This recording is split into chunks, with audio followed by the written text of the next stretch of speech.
بسم اللہ الرحمن الرحیم۔ السلام علیکم۔ ایک کفن چور کی سچی توبہ جاننے کے لیے اس ویڈیو کو مکمل دیکھیں اور اس چینل کو سبسکرائب کریں۔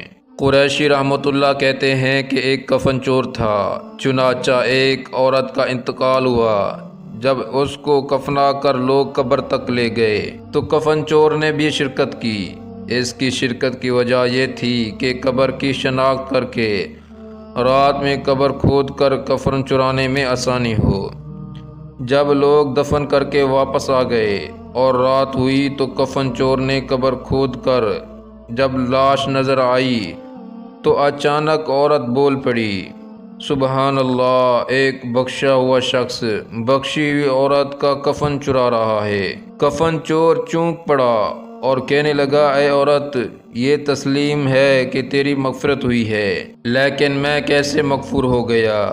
عورت نے کہا، اللہ تعالیٰ نے میری مغفرت فرمائی اور ان لوگوں کی بھی مغفرت فرمائی جن لوگوں نے مجھ پر نماز جنازہ ادا کی تھی۔ تو بھی نماز جنازہ میں شریک تھا۔ یہ سن کر کفن چور نے ارادہ ترک کر کے مٹی برابر کر دی اور پھر ایسی توبہ کی کہ صالحین کے گروہ میں اس کا شمار ہونے لگا، اور لوگوں کی عبرت کے لیے یہ واقعہ خود اس نے اپنی زبان سے لوگوں کو سنایا۔ اللہ تعالیٰ کے دیدار کا شوق۔ صہیب کلیوبی بیان کرتے ہیں کہ حارثہ بن ابی اوفا کا ایک نصرانی پڑوسی تھا۔ وہ مرض الموت میں بیمار ہوا تو حارثہ رحمۃ اللہ اس کی عیادت کو گئے اور اس سے کہا کہ تم مسلمان ہو جاؤ تو میں تمہارے لیے جنت کی ضمانت کروں، اس لیے کہ جنت بے مثل چیز ہے، اس کی نظیر نہیں، اور اس میں بڑی بڑی آنکھوں والی حوریں ہیں جن کی صفت ایسی ہے، اور اس میں محل ہیں جن کا وصف ایسا اور ایسا ہے۔ اس کے جواب میں نصرانی نے کہا کہ میں اس سے بھی افضل اور بہتر چاہتا ہوں۔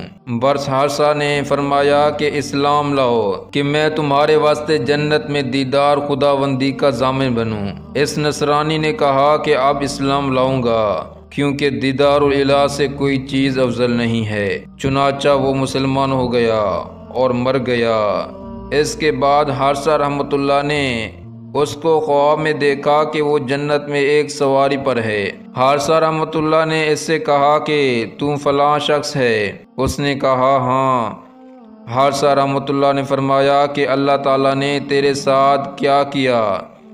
اس نے کہا کہ جب میری روح نکلی اس کو عرش کی طرف لے گئے تو اللہ عز و جل نے فرمایا کہ تو میرے دیدار اور ملاقات کے شوق میں مجھ پر ایمان لایا ہے، اس لیے تیرے واسطے میری رضامندی اور بقا اور دیدار ہے۔